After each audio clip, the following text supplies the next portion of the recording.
आज हमारे मुल्क में जो कुछ मेजर कुछ इवेंट्स हुए, आई थिंक पीएमएलएन से ही आगाज करते हैं। अब्दुल कादिर बलोच साहब ने एक धुआंधार तकरीर कर दी, पीएमएलएन छोड़ने का ऐलान कर दिया। अब नून लीग को बलोचिस्तान में इस वक्त तंजीम साजी के बड़े सीरियस चैलेंजेस जो हैं वो दरपेश हैं। जरा सुनिए क्या कहा कादिर बलोच साहब ने।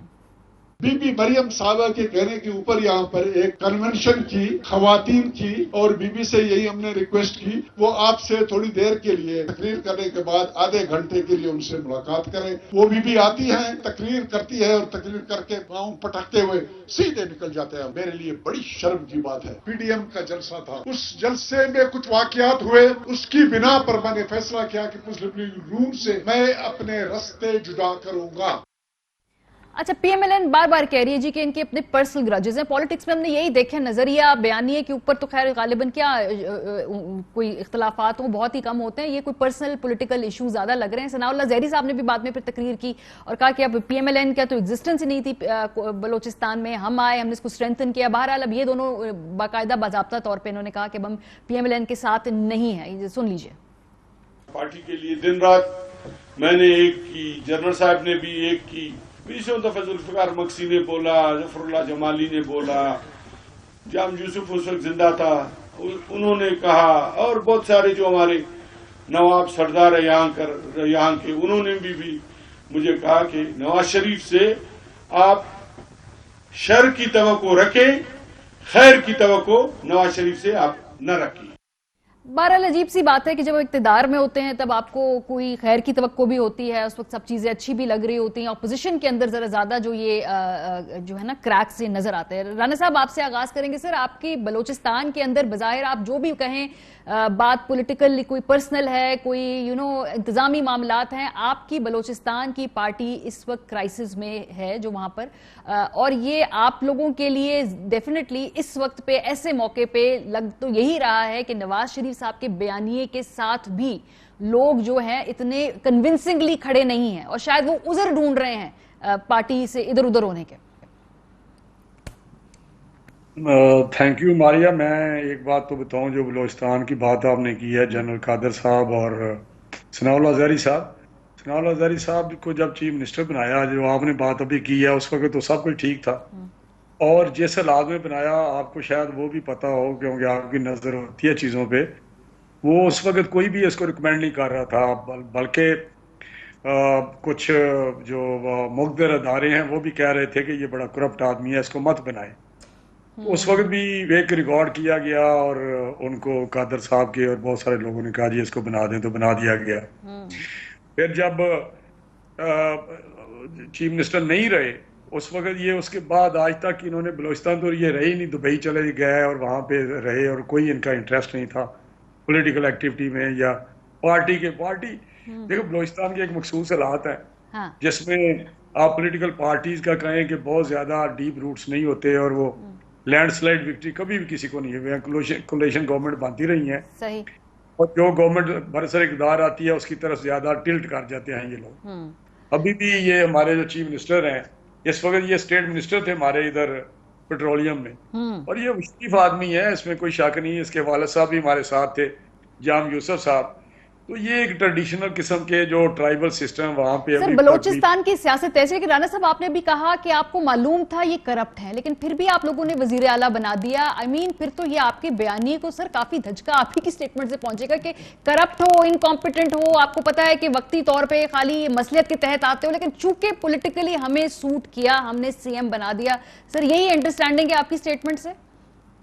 नहीं, देखिए जो पोलिटिकल एक्सपीडियंसीज होती हैं, देखिए अब यहाँ पंजाब का चीफ मिनिस्टर बनाया हुआ है, वो क्या कॉम्पिटेंट है या वो उसकी कोई बैकग्राउंड है या वो कोई बहुत उसका एक्सपीरियंस है, पार्लियामेंटेरियन है, फर्स्ट टाइम वो एमपीए बना है। Last election he lost the election, PPP हमारे टिकट पे था, पीएमएलएन के टिकट पे, तो लास्ट डेज पे ये चला गया वो जनूबी महाज में और वहां से जाके इसने कोई लेकिन आप बताएं क्या गवर्नेंस है इधर? सबसे बड़ा पंजूबा है, बल्कि पाकिस्तान सूबा है, बल्कि पाकिस्तान। वो तो भी मैं अली साहब से पूछूंगी सवाल, ये तो उनकी हुकूमत के आखिर तक इनसे सर ये सवाल पूछेंगे जी। मैं कह रहा हूं कि पॉलिटिकल एक्सपीडियंसीज या एक चीज होती है, ये देखिए पॉलिटिकल प्रेशर्स जो एक सिस्टम है पॉलिटिकल, अभी हमारा उस साल तक नहीं, हम कोशिश किस लिए कर रहे हैं कि पॉलिटिकल पार्टीज मजबूत हों और पार्टीज का वोट चला सर, जाए। पार्टी कैसे मजबूत होगी सर? आपने अपनी वहां जमात की इंटरनल पॉलिटिक्स के ऊपर फोकियत दी मेंगल साहब को, जो आपके इत्तेहादी थे, अभी अभी हुकूमत के इत्तेहादी बाय द वे, अगर टेक्निकली हम सोचें, वैसे नजरियाती तौर पे शायद आपके साथ हों,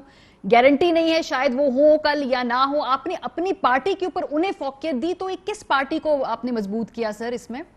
नहीं, मैं आपको बताऊं, ये जो बात आप कर रहे हैं बात दुरुस्त है, लेकिन ये हमारा फैसला नहीं था पीएमएलएन का, ये पीडीएम का फैसला था कि उन्होंने सोचा कि हमारा कंपोनेंट है। अच्छा। तो उस पे अगर देखना, अगर मेरी वजह से कुछ कुर्सी ना मिलने से कोई पार्टी वहां पे, जो बड़ी काज है हमारी जो इस वक्त है कि रेस्टोरेशन ऑफ डेमोक्रेसी और सिविलियन सुप्रीमेसी, उसको अगर वो आगे बढ़ती हो तो मेरा हाल ये इतनी बड़ी सर, तो सेक्रीफाइस ये है कैसी इत्तेहाद है सर? पीडीएम ने आपसे फैसला करवाया, अब अब्दुल मालिक बलोच साहब को पीपल्स पार्टी कह रही है अगर आपने हमें ज्वाइन करना है तो कर लीजिए, तो पहले आपसे इख्तलाफात करवाए, अब उनको अपनी पार्टी में वेलकम कह रहे हैं। ये पूछेंगे ना आई एम श्योर अगली मुलाकात में आप लोग के क्या? हाँ, वो तो उनसे पूछें, लेकिन हमारा जो है ना, हमने मेरी पहले फिलॉसफी, पॉलिटिकल फिलॉसफी बात सुन लेना कि हमारी कोशिश ये है कि यहाँ पे पार्टियां मजबूत हो, अच्छा। और पार्टियों रूट्स और पार्टियों को प्लेटफॉर्म पे लोग इलेक्ट हो। लेकिन अनफॉर्चुनेटली जब भी पार्टी का पहले ये था कि टू सिस्टम हो, ताकि लोगों को इतना ज्यादा स्पेस ना मिले। अच्छा। अब कुछ ऐसी कुव्वतें हैं जो किसी वक्त भी पॉलिटिकल पार्टी जो स्ट्रांग होती हैं उनको वो कोशिश शुरू करते हैं कि ये वीक हो जाएं, और एक क्या पे उसमें पॉलिटिकल पार्टी बन जाती है। ठीक है। जो उसमें बरसक इक़्तिदार पार्टी है, हाँ। वो दैट वाज मतलब सर ऐसे ही होता है, इत्तेहादी भी वैसे ही करीब बातें। बस आगे बढ़ने से पहले आखिरी क्वेश्चन, तो आपके नजदीक पार्टी के अंदर नवाज शरीफ साहब का बयानिया मजबूत हो रहा है इस वक्त एज ऑफ नाउ, या इस वक्त लोग अगर मगर की सोच में है और उधर भी ढूंढ रहे हैं कि शायद हम इधर उधर हो जाएं फिलहाल इस वक्त, या बयानिया मजबूत है इस वक्त जमात में? देखिए, मैं आपको बताऊं कि जो भी पार्टी में है वो उसमें कोई अगर मगर नहीं, वो साथ खड़े हैं, जो पार्टी में है वो बयानिया के साथ है। अच्छा। और इसलिए ये प्रज्यूम करना कि कोई अगर मगर कर रहा है, ये अगर मगर की बातें पॉलिटिकल पार्टीज हैं, हर इंसान है जो पीटीआई है, इसमें अगर मगर मैं आपको बताऊं कि हमारे साथ क्या क्या गुफ्तगू करते हैं इनके मेंबर्स, अच्छा। किस किस मुकाब से ये मुखातब होते हैं अपनी लीडरशिप को, वो और किस तरह और बहुत सारी चीजें उस अल्फाज से तो नहीं, लेकिन वहां इनकी जब पार्लियामानी पार्टी होती है वहां भी बात होती है, कैबिनेट में बात होती है, तो ये ऐसी बातें नहीं है कि जी किसी को बिल्कुल इस पे मैं एग्री करती हूँ राना साहब, जबान का चुनाव बेहतर किया जा सकता है। आज भी मैं देख रही थी वो जो अली अमीन गंडापुर साहब ने जो जबान इस्तेमाल की है मरियम नवाज साहिबा के हवाले से, नहीं करनी चाहिए थी, शर्मनाक बात है। अगर माजी में ऐसा होता है गलत होता था, अगर नवाज शरीफ साहब की इमाम पर ऐसे किया जाता था गलत किया जाता था, अब उनके साथ उनकी बेटी के साथ ऐसा हो रहा है गलत होगा, फ्यूचर में किसी के साथ भी होगा तो वो गलत होगा। कैटेगोरिकली ये बात करनी चाहिए हमें, और ख्याल रखना चाहिए कि खवातीन के बारे में ऐसी बात ना की जाए। It was clearly very sexist. अच्छा जी अली साहब, ये तो बात तय होगी जो पार्टी में है वो नवाज शरीफ साहब के बयानी के साथ है, अगर मगर की कोई इस वक्त सिचुएशन नहीं है अकॉर्डिंग टू पीएमएलएन, और ये ऊंच नीच तो पार्टीज में होती है, अगर आपने सबको मनाना है, सबको नहीं मना सकते, सबको नहीं राजी रख सकते। अच्छा, पहले जो आज अली अमीन गंडापुर ने बात की, मैं तो उसकी बड़ी मजम्मत करता हूँ। उसकी वजूहात ये हैं कि अगर आज भी हम बैठते हैं तो हम तलाल चौधरी के बारे में कहते हैं कि इतनी सही बातें नहीं करता, हम कहते हैं ख्वाजा आसिफ गलत रिमार्क्स देता। नून लीग ने जो पीपल्स पार्टी के साथ, बेनज़ीर भुट्टो के साथ, नुसरत भुट्टो के साथ और इवन खान साहब की वाइफ के साथ इवन केसेस बनाने तक, तो हम उनकी मजम्मत करते हैं। अगर आज हमारे में से कोई इस तरह की बात करेगा तो मुझे उसकी मजम्मत करनी चाहिए। तो मैं उनको कह रहा हूँ बिल्कुल गलत बात की उन्हें, और ये नहीं करनी चाहिए, उनको ख्याल रखना चाहिए। चाहे जितना बड़ा मसला बंदा जज्बाती हुआ था जलसा देख के तो नहीं करनी चाहिए। दूसरा देखिए, अभी तनवीर भाई मेरे सीनियर हैं, बहुत पुराने पॉलिटिशियन, ही अंडरस्टैंड एज वेल। देखिए, नून लीग कभी डेमोक्रेटिक जमात, नून लीग कभी आपने कभी सुना है नून लीग के बारे में? ये प्रो एस्टेब्लिशमेंट जमात, एस्टेब्लिशमेंट ने जमात बनाई, एस्टेब्लिशमेंट इनको मतलब वो जमात जो पहले क्या हुकूमत में आती है और उसके बाद जमात बनती, तो उस जमात का आप अंडरस्टैंड कर सकते हैं। फिर ये वही जमात है जो आपको याद है 15वीं तरमीम करके बादशाह सलामत बनने जा रहे थे, वही बादशाह सलामत बनने जा रहे थे। ये लोग तो कभी भी डेमोक्रेटिक नहीं रहे, और अब ये कह रहे हैं out of all nowhere, लड्डू शड्डू खा के जब बात नहीं मानी गई, लिडो भी खेल ली, तो उसके बाद ये कही जा रही है कि हमारा बयानिया है। और बयानिया क्या है? बयानिया ये है कि फौज जो पाकिस्तान की है वो पाकिस्तान के जो फ्यूचर के बारे में ठीक नहीं सोचती, वो जो पाकिस्तान के बॉर्डर्स के मुहाफिज हैं उनके जो नीचे जूनियर्स हैं वो उनके इताअत ना करें। पाकिस्तान की जो जुडिशरी है, क्योंकि अब उन्होंने हमारे खिलाफ फैसले दिए हैं सच पे मबनी, सबूत पे मबनी, तो पाकिस्तान की जुडिशरी भी खिलाफ है। जब वो LFO वाले जजेस ठीक हो सकते थे, मलिक कयूम ठीक हो सकते थे, जस्टिस सैयदुज़्ज़मा सदीकी ठीक हो सकते थे, चीफ सजाद अली शाह पहले ठीक और बाद में गलत हो सकते थे, तो आप इनसे ये पॉलिटिकल बहस है। देखें पीपल्स पार्टी वालों के साथ बैठ के ये चीज होती है कि उन्होंने एक स्ट्रगल से बने, एक स्ट्रगल देखी है। ये लोग 15-20 अच्छा, ये बड़ा इंटरेस्टिंग ट्रेंड देख रही हूँ सब आके ना PTI वाले में बता रहे हैं कि पीपल्स पार्टी ने बड़ी स्ट्रगल की है और वो बेहतर पॉलिटिक्स कर रही है और वो बेहतर जमात है PMLN। ये बड़ा दिलचस्प आपको मारी को थोड़ा डिफरेंशिएट करना पड़ेगा। पीपल्स पार्टी के हमेशा मैं आज भी मैं कहूंगा कि भुट्टो साहब का जो सियासी जन्म हुआ था फौज की गौद में, पर 77 के बाद से कंटिन्यूस बीबी की स्ट्रगल्स देखें। बीबी जेल गई, बीबी बाहर एग्जाइल में चली गई, बीबी ने प्रॉब्लम देखे, बीबी के बच्चे इवन जेल के अंदर हुए, सब देख रहे हैं ये सारी चीजें। मुझे एक कुर्बानी बताइए जरा नून लीग जमहूरियत के लिए, जमहूरियत के लिए एक पहली कुर्बानी मेरे ख्याल था जुनेजो साहब थी पहली कुर्बानी, दूसरी कुर्बानी जवेद हाशमी साहब थे, आजकल तीसरी कुर्बानी हमजा और चौथी शहबाज ने। ये टोटल कुर्बानियां जी इनकी टोटल। अच्छा, ये वैसे वो कहते हैं कि जी हमारे साथ जो है हमारी इक्तदार वगैरह के अंदर बहुत मुदाखलत होती है, लेकिन ठहरे मैं इस पे आती हूं। आपको तनवीर भाई ने खुद बता दिया। तनवीर भाई कह रहे हैं करप्ट आदमी को, जिसके इदारे भी खिलाफ थे, सारी हमारे लोग भी कह रहे थे करप्ट है, हमने उसे वजीर आला बना दिया। लेकिन ये मुझे बताइए ना, आप लोग जलसों पे जलसे क्यों कर रहे हैं? हुकूमत हाँ, नहीं इसका करती। बहुत जरूरी है, ये हमारी बहुत जरूरी क्वेश्चन। देखें बिल्कुल गवर्नमेंट जलसे नहीं करती। हमें याद है कि एकदम मुशर्रफ साहब चीफ जस्टिस मूवमेंट में कोई चीज थी तो पार्लियामेंट के सामने मुशर्रफ साहब ने एक जलसा किया था, कराची जाकर भी किया था, जहां पे उन्होंने तो ये गवर्नमेंट का काम नहीं था, उन्होंने क्रिटिसाइज। देखिए अब हो क्या रहा है, अब हो ये रहा है, फौज के खिलाफ बोला जा रहा है, फौज खुद जवाब देगी।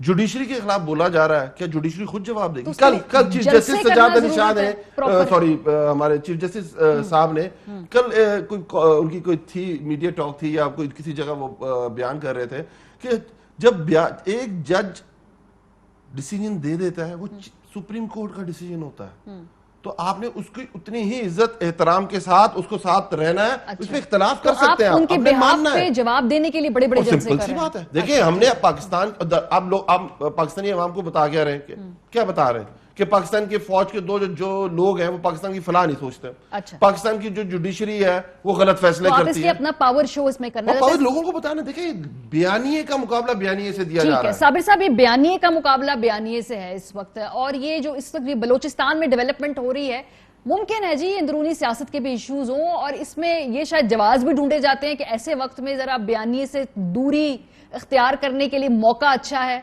ये भी हो सकता है। जरा रोशनी डालें ना इस वक्त। मेरा ख्याल है कि जो इवन हमारे राना तनवीर साहब भी बहुत काबिल एहतराम हैं, ये भी ज़ेर अताब हैं, और बहुत सारे लोग जो हैं वो इस वक्त मुस्लिम लीग नून में ज़ेर अताब हैं, और वो इस वजह से कि जो नैरेटिव और जो एजेंडा है नवाज़ शरीफ साहब का और मरियम बीबी का, उसको लेके वो कहते हैं जी आगे बढ़ा जाए, और वो एक बहुत ही वज़नी किस्म का एजेंडा है। और नैरेटिव जो है उसमें यह है कि आपने अफवाज पाकिस्तान को टारगेट करना है, उनकी लीडरशिप को टारगेट करना है, और उसके बाद अब ये आहिस्ता आहिस्ता सुप्रीम कोर्ट को और हाई कोर्ट्स को भी लेके आ रहे हैं पॉलिटिक्स में, क्योंकि अभी इसी महीने के आखिर में इन्होंने एक शहराए दस्तूर पे आना है और याददाश्तें पेश करनी है चीफ़ जस्टिस साहिबान को। अच्छा। तो चीफ़ जस्टिस साहिबान को याददाश्तें नहीं पेश की जाती होती, बल्कि सुप्रीम कोर्ट और हाई कोर्ट्स में पेटिशन फ़ाइल की जाती हैं, और अगर कोई एतराज़ है, कोई इशू है, तो फिर पेटिशन फ़ाइल करनी चाहिए। और अब ये सारी चीज़ें, मुसीबत ये है कि पाकिस्तान मुस्लिम लीग नवाज़ की जो मेजॉरिटी है वो इस एजेंडे के और इस नैरेटिव को बाय नहीं कर सकती, सिवाय आप ये देख लें कि चंद रहनुमा हैं जो कि इस वक्त आपको मिलेंगे प्रेस कॉन्फ्रेंस में, टॉक शोज़ में, और जलसे कर रहे हैं, जो कि मरियम बीबी और नवाज़ शरीफ साहब के जो कुछ उन्होंने गुजरांवाले में किया और जो कुछ उन्होंने कोयटा में किया उसका दिफा करते हैं। बाकी सब के सब जो हैं वो बिल्कुल एक दूसरी लाइन पे सोच रहे हैं, और ये चीज़ें पार्टी के अंदर बहुत ज़्यादा ना सिर्फ ये मुस्लिम लीग नवाज के अंदर, JUI के अंदर भी ये चीज़ हो चुकी है। JUI के अंदर इख्तलाफात हैं। हाफिज हुसैन अहमद साहब एक बात कर रहे हैं, गफूर हैदरी साहब कर रहे हैं और खान मोहम्मद शेरानी साहब कर रहे हैं, जबकि बहुत कम तादाद है। और इवन अब मौलाना फजलुर रहमान साहब भी पीछे हट गए हैं और बिलावल भुट्टो ने तो कह दिया है वाज़े तौर पे कि ये चीज़ें तो हुई नहीं थी PDM के फोरम। लेकिन साबिर साहब ने देखा PMLN का कितना बड़ा दिल है। उन्होंने कहा कि हम उनके बयान से फिर भी हम मुतमिन हैं, हमें नहीं कोई उसमें नजर आती कि कोई उसमें बात की, हालांकि बड़ी क्लियर बात कर दी। हाँ। उसकी रीज़न ये है कि ये शरीफ फैमिली को भी पता है और भुट्टो फैमिली को भी पता है कि ये दोनों एक साथ नहीं चल सकते किसी भी सूरत में। और इनको जब भी मौका मिला, क्योंकि जरदारी साहब का एक बिल्कुल, ये मैं आपको पीपल्स पार्टी की बात बता रहा हूँ, उन्होंने अपनी लीडरशिप से कहा हुआ है, अपनी रहनुमाओं से, कि मरियम बीबी की तरफ से या नवाज शरीफ साहब की तरफ से कोई पैगाम आता है, तो कोई नैरेटिव आता है, तो आपने मुझसे डिस्कस ज़रूर करना है, उसको हमने एज इट इज़ नहीं लेना। ठीक है। और शरीफ फैमिली को वो कोई स्पेस देने के लिए जरदारी साहब तैयार नहीं है, अपना कंधा देने के लिए तैयार नहीं है इस वक्त कि उनको जिंदा किया जाए। ये पॉसिबल नहीं है। और इस वक्त जितनी भी पॉलिटिक्स हो रही है वो PDM के फोरम को इस्तेमाल करने की कोशिश की गई। और इसीलिए बिलावल कोई वो क्या कहना चाहिए, कोई अचानक उन्होंने बात नहीं की। BBC को उन्होंने इंटरव्यू दिया, पहले इधर दिया हमारे दोस्त को समर अब्बास को इंटरव्यू दिया, उसके बाद फिर BBC को इंटरव्यू दिया और उसमें उन्होंने कैटेगोरिकली कहा कि जनाब ये चीजें हमारे लिए। बिल्कुल साबिर साहब सोच के और उस सवाल पे पॉज लेके फिर जवाब दिया। बिलावल में मुझे ब्रेक पे जाना है, वापस आना है।